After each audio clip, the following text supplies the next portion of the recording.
ಕಾಯಿಲೆಗಳಲ್ಲಿ ಎರಡು ಥರ ಕಾಯಿಲೆ ಇದೆ. ಪ್ರಾಣವನ್ನ ತೆಗಿತಕ್ಕಂಥ, ಪ್ರಾಣವನ್ನ ಹರಣ ಮಾಡ್ತಕ್ಕಂಥ ಸಂಭವನೀಯತೆ ಜಾಸ್ತಿ ಆಗುತ್ತೆ. ಆಟೋಮ್ಯೂನ್ ಡಿಸೀಸ್ ಇದೆ, ಮಸ್ಕ್ಯುಲರ್ ಡಿಸ್ಟ್ರಫಿ ಇದೆ, ಪಾರ್ಕಿನ್ಸನ್ ಕಾಯಿಲೆ ಇದೆ, ಡೆಮೆನ್ಷಿಯಾ ಇದೆ. ಇವೆಲ್ಲ ಹಲವಾರು ವರ್ಷ ನಮ್ಮನ್ನು ಕಾಡುತ್ತೆ. ಇನ್ನೆಷ್ಟು ದಿನ ಹಿಂಗೆ ಒದ್ದಾಡಬೇಕು ಸರ್, ಬೇಗ ಸಾಯೋ ಮಾಡ್ಬಿಡಿ ಸರ್, ಯೂಥನೇಸಿಯಾಗೆ ಅವಕಾಶ ಇಲ್ಲ. ಒಂದು ಈ ಕ್ರಾನಿಕ್ ಕಾಯಿಲೆಗಳು ಬರದೇ ಇರುವಾಗ ನೋಡ್ಕೊಳ್ತಕ್ಕಂಥ ಪ್ರಿವೆನ್ಷನ್. ಇವತ್ತು ಇಡೀ ವೈದ್ಯಕೀಯ ವ್ಯವಸ್ಥೆಯಲ್ಲಿ ಪ್ರಿವೆನ್ಷನ್ ಬಗ್ಗೆ ಯಾರು ಗಮನ ಕೊಡ್ತಾ ಇಲ್ಲ. ಈ ಲೈಫ್ ಸ್ಟೈಲೇ ಕ್ರಾನಿಕ್ ಕಾಯಿಲೆಗಳನ್ನ ನಮ್ಮ ಅಂಗಳಕ್ಕೆ ತಂದು ಕೂರಿಸ್ತಾ ಇದೆ.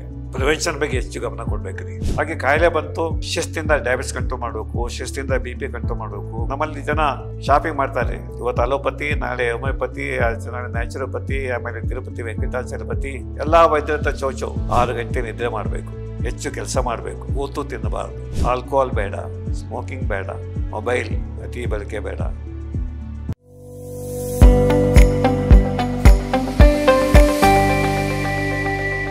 ನಮಸ್ಕಾರ. ಡಾಕ್ಟರ್ CR ಚಂದ್ರಶೇಖರ್ ಅಂತ, ನಿವೃತ್ತ ಹಿರಿಯ ಮನೋವೈದ್ಯ ಪ್ರಾಧ್ಯಾಪಕ. ಈಗ ಸಮಾಧಾನ ಆಪ್ತ ಸಲಹಾ ಕೇಂದ್ರದಲ್ಲಿ ಉಚಿತವಾಗಿ ಜನರಿಗೆ ಸಲಹೆ, ಚಿಕಿತ್ಸೆ, ಸಮಾಧಾನವನ್ನು ನೀಡ್ತಾ ಇದ್ದೇವೆ. ಕಾಯಿಲೆಗಳಲ್ಲಿ ಎರಡು ಥರ ಕಾಯಿಲೆ ಇದೆ. ಕೆಲವು ಕಾಯಿಲೆಗಳು ಬರುತ್ತೆ, ಸ್ವಲ್ಪ ದಿವಸದಿಂದ ಹೊರಟೋಗುತ್ತೆ. ಈಗ ಫ್ಲೂ ಬರ್ತದೆ, ಹೋಗುತ್ತೆ. ಗಾಯ ಆಯಿತು, ಗಾಯ ಮಾಯವಾಗುತ್ತೆ. ಆಕ್ಸಿಡೆಂಟ್ ಆಯಿತು, ಮೂಳೆ ಕಟ್ಟಾಗಿದೆ, ನಟ್ಟು ಬೋಲ್ಟ್ ಹಾಕ್ತಾರೆ, ರಿಪೇರಿ ಮಾಡ್ತಾರೆ. ಯಾವುದೇ ಇನ್ಫೆಕ್ಷನ್ ಆಯಿತು, ಥ್ರೋಟ್ ಇನ್ಫೆಕ್ಷನ್ನು ಅಥವಾ ಮೂತ್ರನಾಳದ ಇನ್ಫೆಕ್ಷನ್ನು ಅಥವಾ ಲಂಗ್ ಇನ್ಫೆಕ್ಷನ್ ಆಯಿತು, ಆ್ಯಂಟಿಬಯೋಟಿಕ್ ತೊಗೊಳ್ತೇವೆ, ಹೊರಟೋಗುತ್ತೆ. ಸೊ ಕೆಲವುಗಳು ಕಾಯಿಲೆಗಳು ಕೆಲವೇ ದಿವಸ, 1-2 ವಾರ 3 ವಾರ ಇದ್ದು ಹೊರಟೋಗ್ತವೆ, ಮತ್ತೆ ರಿಪೀಟ್ ಆಗ್ತವೆ, ಅದು ಬೇರೆ ವಿಚಾರ. ಏನು ಕಾಯಿಲೆಗಳು ದೀರ್ಘಕಾಲ ಉಳ್ಕೊಳ್ಳುತ್ತೆ, ಲೈಫ್ ಲಾಂಗ್, ಜೀವನ ಪರ್ಯಂತ ಉಳ್ಕೊಳ್ತವೆ. ಹಾಗೆ ಪ್ರಾಣವನ್ನ ತೆಗಿತಕ್ಕಂಥ, ಪ್ರಾಣವನ್ನ ಹರಣ ಮಾಡ್ತಕ್ಕಂಥ ಸಂಭವನೀಯತೆ ಜಾಸ್ತಿ ಆಗುತ್ತೆ. ಉದಾಹರಣೆಗೆ ಡಯಾಬಿಟಿಸ್. ಒಂದ್ಸರಿ ಡಯಾಬಿಟಿಸ್ ಬಂದು ಇವಾಗ 20-25ಕ್ಕೆ ಬಂದು ಕೂತ್ಕೊಡುತ್ತೆ, ಲೈಫ್ ಲಾಂಗ್ ಇರುತ್ತೆ. BP same story, life long.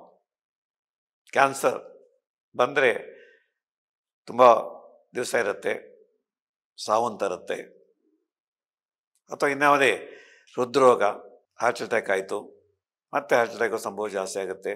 Stent ಹಾಕ್ಸ್ಕೊಳ್ತಾರೆ, open surgery ಮಾಡಿಸ್ಕೊಳ್ತಾರೆ, guarantee ಇಲ್ಲ. ಹಾಗೆ ಲಿವರ್ ಡ್ಯಾಮೇಜ್ ಆಯಿತು, ಆಲ್ಕೋಹಾಲ್ ಕೂಡ ಲಿವರ್ ಡ್ಯಾಮೇಜ್ ಆಯಿತು, ಅಥವಾ ಬೇರೆ ನಾನಾ ಫ್ಯಾಟಿ ಲಿವರ್ ಆಯಿತು, ಅದು ದೀರ್ಘಕಾಲ ನಮ್ಮನ್ನು ಕಾಡುತ್ತೆ. ಅನೇಕ ಕಾಂಪ್ಲಿಕೇಶನ್ಸ್ ಆಗ್ತವೆ. ಅಥವಾ ಜೊಳ್ಳು ಮೂಳೆ, ಆಸ್ಟಿಯೋಪೊರೋಸಿಸ್ಸು ಶುರುವಾಯಿತು ಅಂತಂದರೆ 40-45 ಜೊಳ್ಳು ಮೂಳೆ ಬರ್ತದೆ, ಜಾಸ್ತಿ ಆಗ್ತಾ ಹೋಗುತ್ತೆ, ಕೊನೆಗೆ ಫ್ರ್ಯಾಕ್ಚರ್ ಆಗುತ್ತೆ, ಬೆಡ್ರಿಡನ್ ಆಗ್ತವೆ. ಸೊ ಹಾಗಾಗಿ ಸಾಕಷ್ಟು ಕಾಯಿಲೆಗಳು, ಅಥವಾ ಆಟೋಮ್ಯೂನ್ ಡಿಸೀಸ್ ಇದೆ, ಮಸ್ಕ್ಯುಲರ್ ಡಿಸ್ಟ್ರಫಿ ಇದೆ, ಪಾರ್ಕಿನ್ಸನ್ ಕಾಯಿಲೆ ಇದೆ, ಡೆಮೆನ್ಷಿಯಾ ಇದೆ. ಸೊ ಇವೆಲ್ಲ ಹಲವಾರು ವರ್ಷ ನಮ್ಮನ್ನು ಕಾಡುತ್ತೆ. ಕೊನೆಗೆ ಪ್ರಾಣವನ್ನು ತೆಗೆಯುತ್ತೆ, ನಮ್ಮ ಆಯುಷನ್ನು ಕಮ್ಮಿ ಮಾಡುತ್ತೆ. ಹಾಗಾಗಿ ನೀವು ಯಾವುದೇ ಕ್ಯಾನ್ಸರ್ ಆಸ್ಪತ್ರೆಗೆ ಹೋಗಿ, ಸರ್ ನೋವು ತಡೆಯೋಕ್ಕಾಗ್ತಾ ಇಲ್ಲ, ಕೀಮೋಥೆರಪಿ ಕೊಟ್ಟಿದ್ದಾರೆ, ರೇಡಿಯೋಥೆರಪಿ ಕೊಟ್ಟಿದ್ದಾರೆ, ಸರ್ಜರಿ ಮಾಡಿದ್ರು ವಾಸಿ ಆಗುತ್ತೆ ಅಂತ ಹೇಳ್ತಾರೆ, ಅದರ ಗ್ಯಾರಂಟಿ ಇಲ್ಲ ಅಂತಾರೆ. ಅಥವಾ ಬೆಡ್ರಿಡನ್ ಪೇಷಂಟ್ಸು, ಸರ್ 6 ತಿಂಗಳ ಸ್ಟ್ರೋಕ್ ಆಗಿದೆ ಸರ್, ಬಲಭಾಗ ಬಿದ್ದೋಗಿದೆ, ಎಡಭಾಗ ಬಿದ್ದೋಗಿದೆ, ಮಾತು ನಿಂತೋಗಿದೆ, ಉಚ್ಚೆ ಕಕ್ಕಸು ಗೊತ್ತಾಗೋದಿಲ್ಲ. ಸೊ ಹಲವಾರು ವರ್ಷಗಳ ಕಾಲ ಡಿಸಬಿಲಿಟಿ, ನಡೆಯೋಕ್ಕಾಗೋದಿಲ್ಲ, ಕೂತು ಎದ್ದೇಳೋಕ್ಕಾಗೋದಿಲ್ಲ, ಟಾಯ್ಲೆಟ್ಗೆ ಯಾರು ಕರ್ಕೊಂಡು ಹೋಗ್ಬೇಕು ಅಥವಾ ಬೆಡ್ ಪ್ಯಾನ್ ಕೊಡಬೇಕು. ಹಾಗೆ ಡೆಮೆನ್ಷಿಯಾದಲ್ಲಿ ಎಲ್ಲ ಮರೆತು ಹೋಗುತ್ತೆ, ಏನೂ ಜ್ಞಾಪಕ ಇಲ್ಲ. ಸೊ ಈ ಥರ ಕ್ರಾನಿಕ್ ಡಿಸಬಿಲಿಟಿ ಇರ್ತಕ್ಕಂಥ ಕಾಯಿಲೆಗಳು ಬಂದಾಗ, ಅಥವಾ ಪ್ರಾಣಾಂತಕ ಕಾಯಿಲೆಗಳು, ಕ್ಯಾನ್ಸರ್ ಆಗ್ಬೋದು, ಹೃದ್ರೋಗ, ಹಾರ್ಟ್ ಅಟ್ಯಾಕ್ ಆಗ್ಬೋದು, ನ್ಯೂಮೋನಿಯಾ ಆಗ್ಬೋದು, ಲಿವರ್ ಡ್ಯಾಮೇಜ್ ಆಗ್ಬೋದು, ಬೋನ್ ಕ್ಯಾನ್ಸರ್ ಆಗ್ಬೋದು, ರೊಮೆಟೈಡ್ ಆರ್ಥರೈಟಿಸ್ ಆಗ್ಬೋದು. ಇದಾದಾಗ ಸಾಮಾನ್ಯ ರೋಗಿ ಎಷ್ಟು ನೋವಿಗೆ ಒಳಗಾಗ್ತಾನೋ, ರೋಗಿ ಎಷ್ಟು ಖಿನ್ನತೆಗೆ ಒಳಗಾಗ್ತಾನೋ, ಭಯಕ್ಕೆ ಒಳಗಾಗ್ತಾನೋ, ರೋಗಿ ಮನೆಯವರು ಕೂಡ ಅಷ್ಟೇ ಖಿನ್ನತೆ ಮತ್ತು ಭಯಕ್ಕೆ ಒಳಗಾಗ್ತಾರೆ. ಇದು ಕೇರ್ ಗಿವರ್ಸ್. ರೋಗಿ ಎಷ್ಟು ಮುಖ್ಯನೋ, ರೋಗಿಯನ್ನು ನೋಡ್ಕೊಳ್ತಕ್ಕಂಥವರ ಆರೋಗ್ಯವು ಬಹಳ ಮುಖ್ಯ ಆಗುತ್ತೆ. ಇವತ್ತಿನ ನ್ಯೂಕ್ಲಿಯರ್ ಫ್ಯಾಮಿಲೀಸ್, ಗಂಡ ಹೆಂಡತಿ, ಒಂದು ಮಗು ಅಷ್ಟೇ. ಅಜ್ಜಿ ಎಲ್ಲೋ ಇದ್ದಾರೆ, ದೊಡ್ಡಮ್ಮ ಚಿಕ್ಕಮ್ಮ ಯಾರೂ ಬಂದು ಮಾತಾಡ್ಸೋದಿಲ್ಲ. ಜಾಯಿಂಟ್ ಫ್ಯಾಮಿಲಿನಲ್ಲಿ ಈ ಥರ ಡಿಸಬಿಲಿಟಿ ಇರ್ತಕ್ಕಂಥ ವ್ಯಕ್ತಿಗಳನ್ನು ಬೆಡ್ಡಿಡನ್ ಆದ ವ್ಯಕ್ತಿಗಳನ್ನ ಮನೆಯಲ್ಲಿ ನೋಡ್ಕೊಳ್ಳೋರು. ಇವತ್ತು ಇಲ್ಲ, ನೋಡ್ಕೊಳ್ಳೋರು ಯಾರೂ ಇಲ್ಲ. ಹಾಗಾಗಿ ಕೇರ್ ಗಿವರ್ಸ್ಗೂ ಸಮಸ್ಯೆ. They get burnt out. ಸಾಕಾಗ್ಬಿಟ್ಟಿದೆ ಸರ್, ನೋಡ್ಕೊಳ್ಳೋದು ಕಷ್ಟ. ಅವ್ರ ನೋವು ನೋಡೋಕ್ಕಾಗಲ್ಲ, ಅವ್ರ ನಡಕೆ ನೋಡೋಕ್ಕಾಗಲ್ಲ. ಹಾಗೆ ಎಷ್ಟು ಖರ್ಚು. ಇವತ್ತು ಕ್ರಾನಿಕ್ ಇಲ್ನೆಸಸ್ಸು ಮನೇಲಿ ಇದ್ದರೆ ತಿಂಗಳಿಗೆ 8,000 ರೂಪಾಯಿ ಔಷಧಿ ಖರ್ಚು ಬಿಡುತ್ತೆ. ಆಸ್ಪತ್ರೆಗೆ ಹೋದರೆ ಲಕ್ಷಗಟ್ಟಲೆ ಬಿಲ್ ಆಗುತ್ತೆ. ಆಪ್ರೇಷನ್ ಆದರೆ 3-4 ಲಕ್ಷ 5 ಲಕ್ಷ ಖರ್ಚಾಗುತ್ತೆ. ಎಲ್ಲಿಂದ ದುಡ್ಡು ಎಲ್ಲಿಂದ ತರೋದು? ಇರೋ ಮನೆ ಮಾರಿದ್ದೇವೆ, ಸಾಲ ತೊಗೊಂಡಿದ್ದೇವೆ, ಎಲ್ಲ ಉಳಿತಾಯ ಖತಮ್. ಹಾಗೆ ಪ್ರಾಣ ಹೋಗ್ತಾ ಇಲ್ಲ. ಯಾವಾಗ ಹೋಗುತ್ತೆ ಸರ್? ಇನ್ನೂ ಎಷ್ಟು ದಿನ ಹಿಂಗೆ ಒದ್ದಾಡಬೇಕು ಸರ್? ಬೇಗ ಸಾಯೋಗ ಮಾಡಿಬಿಡಿ ಸರ್. ಯೂಥನೇಸಿಯಾ, ದಯಾಮರಣ ಕೊಡಿ. ಪೇಷಂಟು ಕೇಳ್ಬೋದು ಅಥವಾ ಮನೆಯವರು ಕೇಳ್ಬೋದು. ಸಾಕು ಸರ್, ತಾತ 1 ವಾರ ಆಯಿತು ICUನಲ್ಲಿದ್ದಾರೆ, ಏನು ಇಂಪ್ರೂವ್ಮೆಂಟ್ ಇಲ್ಲ, ವೆಂಟಿಲೇಟರ್ ಹಾಕಿದ್ದೀರಿ, ಅದಕ್ಕೆ 1 ಲಕ್ಷ ಬಿಲ್ ಆಗ್ತಾಯಿದೆ, ತೆಗೆದಾಕ್ಬಿಡಿ. ಈಗ ನಮ್ಮ ದೇಶದಲ್ಲಿ ಯೂಥನೇಸಿಯಾಗೆ ಅವಕಾಶ ಇಲ್ಲ, ಕಾನೂನು ಪ್ರಕಾರ ಅವಕಾಶ ಇಲ್ಲ.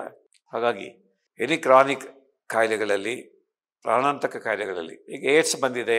ಈಗ ಅಷ್ಟು ಪ್ರಾಣಾಂತಕ ಇಲ್ಲ, ಆದರೆ ಏಡ್ಸ್ ನಮ್ಮ ಜೊತೆಲೇ ಇರುತ್ತೆ. ಹೆಪಟೈಟಿಸ್ ಬಿ ನಮ್ಮ ಜೊತೆಲೇ ಇರುತ್ತೆ.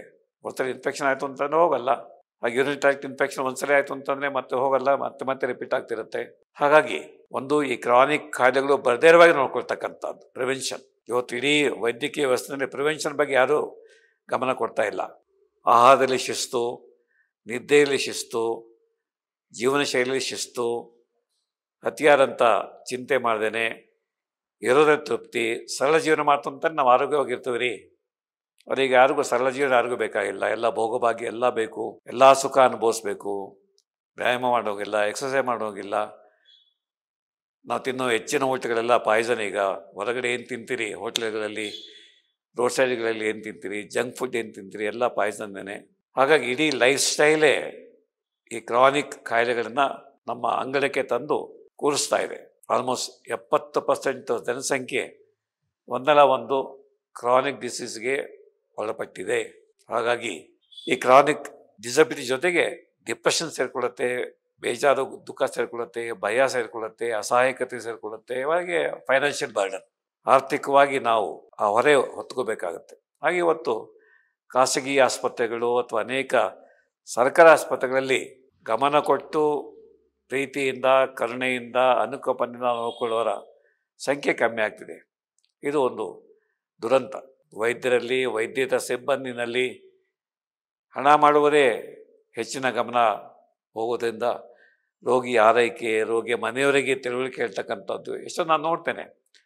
ಏನು ಕಾಯಿಲೆ ಅಂತ ರೋಗಿ ಗೊತ್ತೇ ಇಲ್ಲ. ಕಾಯಿಲೆ ವಾಸಿ ಆಗುತ್ತಾ ಇಲ್ವಾ ಅವನದೇ ಆಲೋಚನೆಗಳು. ಮನೆಯವ್ರಿಗೂ ಅಷ್ಟೇ.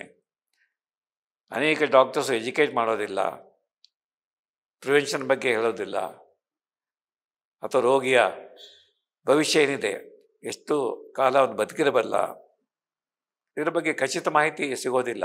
ನೋಡೋಣ, ಪ್ರಯತ್ನ ಮಾಡೋಣ, ಒಳ್ಳೆಯದಾಗತ್ತೆ, ಬರ್ತಾಯಿರಿ, ಇನ್ನೊಂದು ಟ್ರೀಟ್ಮೆಂಟ್ ಶುರು ಮಾಡೋಣ, ಲೇಟೆಸ್ಟ್ ಔಷಧಿ ಶುರು ಮಾಡೋಣ. ಈ ರೀತಿ ಜನಗಳ ಈ ಒಂದು ಅಸಹಾಯಕತೆಯನ್ನು ಹೆಚ್ಚು ಮಾಡ್ತಕ್ಕಂಥ ರೀತಿಯಲ್ಲಿ ವೈದ್ಯಕೀಯ ವ್ಯವಸ್ಥೆ ಕೆಲಸ ಮಾಡ್ತಿರೋದು.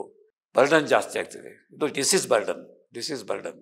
ಕಾಯಿಲೆಯ ಹೊರೆ ಕುಟುಂಬದ ಮೇಲೆ, ವ್ಯಕ್ತಿಯ ಮೇಲೆ, ಸಮಾಜದ ಮೇಲೆ, ಆರ್ಥಿಕ ರಂಗದ ಮೇಲೆ.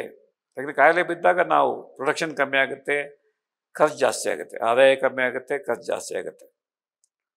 ಸಂಪಾದನೆ ಮಾಡಿ ಕೆಲಸ ಮಾಡಿ ಸಮಾಜಕ್ಕೆ ಸೇವೆ ಮಾಡ್ತಕ್ಕಂಥ ವ್ಯಕ್ತಿಗಳ ಸಂಖ್ಯೆ ಕಮ್ಮಿ ಆಗ್ತಾ ಹೋಗುತ್ತೆ. ಯಾಕೆಂದರೆ ವಯಸ್ಸಾದ್ಮೇಲೆ ಈಗ 60 ವರ್ಷ ದಾಟಿರೋ ಸಂಖ್ಯೆ ಈಗ 15%ಗೆ ಹೋಗ್ತಾ ಇದೆ. ಅವರೆಲ್ಲ ಸ್ಪೆಂಡ್ ಪೋಸ್ಟ್, ಅವರಿಗೆ ಕೆಲಸ ಇಲ್ಲ, ಕೆಲಸ ಕೊಡ, ರಿಟೈರ್ ಆಯ್ತು ಮನೆಗೆ ಹೋಗ್ರಿ. ಹಾಗಾಗಿ ದುಡಿದು ತಿನ್ನುವರ ಸಂಖ್ಯೆ ಕಮ್ಮಿ ಆಗುತ್ತೆ. ಹಾಗೆ ಯಂಗ್ಸ್ಟರ್ಸ್ಗೆ ದುಡಿತೀವಿ ಅಂದರೂ ಕೂಡ ಕೆಲಸ ಸಿಗೋದಿಲ್ಲ, ಅನ್ಎಂಪ್ಲಾಯ್ಮೆಂಟು. ಈ ಎಲ್ಲ ಸಾಮಾಜಿಕ ಅಸಮತೋಲನ, ಅಥವಾ ಈಗ AI ಬಂತು, ಅನೇಕ ಕೆಲಸಗಳನ್ನು ಜನ ಕಳ್ಕೊಳ್ತಿದ್ದಾರೆ. ಎಲ್ಲ ಮಿಷನ್ ಮಾಡುತ್ತೆ, ಮಿಷನ್ ಲರ್ನಿಂಗ್, ಮಿಷನ್ ವರ್ಕಿಂಗ್. ಈಗ ಒಂದು JCB ಬಂದು 100 ಜನ ಮಾಡೋ ಕೆಲಸನ ಅದು ಮಾರಾಟ ಹೋಗುತ್ತೆ. 100 ಜನ ಕೂಲಿಕಾರರಿಗೆ ಹೊಟ್ಟೆ ಮೇಲೆ ಹೊಡಿತಾ ಇದ್ದೇವೆ. ಸೊ ಹಾಗಾಗಿ ಎಲ್ಲ ವೈಪರೀತ್ಯಗಳಿಂದ ಟರ್ಮಿನಲಿ ಇಲ್, ಕ್ರಾನಿಕಲಿ ಇಲ್, ದೀರ್ಘಕಾಲ ಇರ್ತಕ್ಕಂಥ ಕಾಯಿಲೆ ಇರ್ತಕ್ಕಂಥ ಜನರ ಮತ್ತು ಕುಟುಂಬದ ಸ್ಥಿತಿ ಅಯೋಮಯ. ಆ ದೃಷ್ಟಿಯಿಂದ ಪ್ರಿವೆನ್ಷನ್ ಬಗ್ಗೆ ಹೆಚ್ಚು ಗಮನ ಕೊಡಬೇಕ್ರಿ. ಹಾಗೆ ಕಾಯಿಲೆ ಬಂತು, ಶಿಸ್ತಿಂದ ಡಯಾಬಿಟಿಸ್ ಕಂಟ್ರೋಲ್ ಮಾಡಬೇಕು, ಶಿಸ್ತಿಂದ BP ಕಂಟ್ರೋಲ್ ಮಾಡಬೇಕು, ಕ್ಯಾನ್ಸರ್ ಟ್ರೀಟ್ಮೆಂಟ್ಗೆ ಏನಿದೆ ಕರೆಕ್ಟಾಗಿ ತೊಗೋಬೇಕು. ನಮ್ಮಲ್ಲಿ ಜನ ಶಾಪಿಂಗ್ ಮಾಡ್ತಾರೆ. ಇವತ್ತು ಅಲೋಪತಿ, ನಾಳೆ ಹೋಮಿಯೋಪತಿ, ನಾಳೆ ನ್ಯಾಚುರೋಪತಿ, ಆಮೇಲೆ ತಿರುಪತಿ ವೆಂಕಟಾಚಲಪತಿ, ಎಲ್ಲ ವೈದ್ಯರ ಚೌಚೌ ಎಲ್ಲೋ ಒಂದು ಕಡೆ ಬೇಗ ವಾಸ ಬಿಡಬೇಕು. ಅಥವಾ ಇನ್ನೂ ನಮ್ಮಲ್ಲಿ ಜ್ಯೋತಿಷ್ಯ, ಈಗ ತಾನೇ ಬೆಳಿಗ್ಗೆ 50,000 ರೂಪಾಯಿ ಖರ್ಚು ಮಾಡಿ ಯಾಗ ಮಾಡಿಸಿದ್ದಾರೆ, ಹವನ ಮಾಡಿಸಿದ್ದಾರೆ ಕಾಯಿಲೆ ವಾಸ ಆಗಲಿ ಅಂತ. 50,000 ರೂಪಾಯಿ ವೇಸ್ಟು. ಹವನ ಮಾಡಿಸ್ಬಿಡಿ, ನಿಮ್ಮ ಕಾಯಿಲೆ ವಾಸಿ ಆಗುತ್ತೆ. ನೇರ ಬಂದಿರೆ 100 ರೂಪಾಯಿ ಔಷಧಿಯಿಂದ ವಾಸಿ ಆಗುವಂಥ ಕಾಯಿಲೆಗೆ ಅವ್ನು 50,000 ರೂಪಾಯಿ ಖರ್ಚು ಮಾಡಿಸಿ ಹವನ ಮಾಡ್ತೇನೆ, ದೇವ್ರ ಪೂಜೆ ಮಾಡಿಸಿ ದೇವ್ರು ಒಳ್ಳೇದು ಮಾಡ್ತೇನೆ, ನಿಮ್ಮ ಕಾಯಿಲೆ ವಾಸಿ ಆಗುತ್ತೆ ಅಂತ ಸುಳ್ಳು ಭರವಸೆ ಕೊಟ್ಟು ಅಂಥವ್ರು ಬೇಕಾದಷ್ಟು ಜನ ಇದೆ. ಜ್ಯೋತಿಷ್ಗಳಿದ್ದಾರೆ, ಧಾರ್ಮಿಕ ಮುಖಂಡಗಳಿದ್ದಾರೆ, ದೇವಸ್ಥಾನಗಳು, ಚರ್ಚ್ಗಳು, ಮಸೀದಿಗಳು, ದರ್ಗಾಗಳಿದ್ದಾವೆ. ನಮ್ಮ ದೇಶದಲ್ಲಿ ಚಿಕಿತ್ಸೆ ಅಯೋಮಯ. ಯಾರು ಹೇಳ್ತಾರೋ ಅದನ್ನು ಜನ ಫಾಲೋ ಮಾಡ್ತಾ ಹೋಗ್ತಾರೆ. ಆ ದೃಷ್ಟಿಯಿಂದ ಪ್ರಿವೆನ್ಷನ್ ಬಗ್ಗೆ ಹೆಚ್ಚು ಗಮನ ಕೊಡಿ. ನಾನು ಹೇಳಿದಾಗೆ ಶಿಸ್ತು. ಏನು ತಿನ್ನಬೇಕು, ಎಷ್ಟು ತಿನ್ನಬೇಕು, 6 ಗಂಟೆ ನಿದ್ರೆ ಮಾಡಬೇಕು, ಹೆಚ್ಚು ಕೆಲಸ ಮಾಡಬೇಕು, ಕೂತು ತಿನ್ನಬಾರ್ದು, ಚಟುವಟಿಕೆಯಿಂದ ಇರಬೇಕು. ಹಾಗೆ ಆರೋಗ್ಯಕರ ಮನೋರಂಜನೆ, ಆಲ್ಕೋಹಾಲ್ ಬೇಡ, ಸ್ಮೋಕಿಂಗ್ ಬೇಡ, ಮೊಬೈಲ್ ಅತಿ ಬಳಕೆ ಬೇಡ. ನಾವೇ ಸಂಗೀತ ಕೇಳಬೇಕು, ನಾವೇ ಹಾಡಬೇಕು, ನಾವೇ ಆಟ ಆಡಬೇಕು. ಬರೀ ಕೊಹ್ಲಿ ಬ್ಯಾಟಿಂಗ್ ಮಾಡೋದು ನೋಡೋದಿಲ್ಲ, ನಾವೇ ಬ್ಯಾಟಿಂಗ್ಕೊಂಡು ಹೋಗ್ಬೇಕು, ಆಡಬೇಕು. ಮಕ್ಕಳಿಗೆ ಹೇಳಬೇಕು, ಆಡ್ರೆ ಯಾರಿಗೂ ಫಿಸಿಕಲ್ ಆ್ಯಕ್ಟಿವಿಟಿ. ಹಾಗೆ ಸಂತೋಷ ತೃಪ್ತಿನ ಬದುಕೋದು ಹೇಗೆ ಅದು ಕಲ್ತ್ಕೊಂಡ್ರೆ ಕಾಯಿಲೆಗಳು ಬರೋಲ್ಲ. ಬಂದ ಕಾಯಿಲೆಗಳು ಬೇಗ ಹೋಗ್ತವೆ. ಅವು ಡಿಸಬಿಲಿಟಿ ತರಲ್ಲ. ಕೆಲವು ಕಾಯಿಲೆಗಳು, ಈಗ ಕ್ಯಾನ್ಸರ್ಗೂ ಟ್ರೀಟ್ಮೆಂಟ್ ಇದೆ, ಎಕ್ಸ್ಪೆನ್ಸಿವ್ ಅಷ್ಟೇ, ಆದರೆ ಗ್ಯಾರಂಟಿ ಇಲ್ಲ ಅಷ್ಟೇ. ಯಾವಾಗ ವಾಸಿ ಆಗುತ್ತೆ ಗ್ಯಾರಂಟಿ ಇಲ್ಲ. ಇರೋ ತನಕನೂ ಭರವಸೆಯಿಂದ ನೋಡ್ಕೊಳ್ತಕ್ಕಂಥದ್ದು, ಆಶಾಭಾವನೆಯಿಂದ ನೋಡ್ಕೊಳ್ತಕ್ಕಂಥದ್ದು ಕುಟುಂಬದವರು ಮಾಡಬೇಕು, ರೋಗಿಯೂ ಮಾಡಬೇಕು. ಹಾಗೆ ವೈದ್ಯರು ಅದನ್ನು ಹೇಳಬೇಕು. ರೋಗಿ ಮತ್ತು ವೈದ್ಯರ ಸಂಬಂಧ ಉತ್ತಮ ಆಗಬೇಕು. ಪರಸ್ಪರ ಚರ್ಚೆ, ಹಾಗೆ ಆಶ್ರಯ ಸಿಕ್ಕಾಗ ಯಾವುದೇ ದೀರ್ಘಕಾಲದ ಕಾಯಿಲೆ ನಮಗೆ ಶಾಪ ಆಗಲ್ಲ.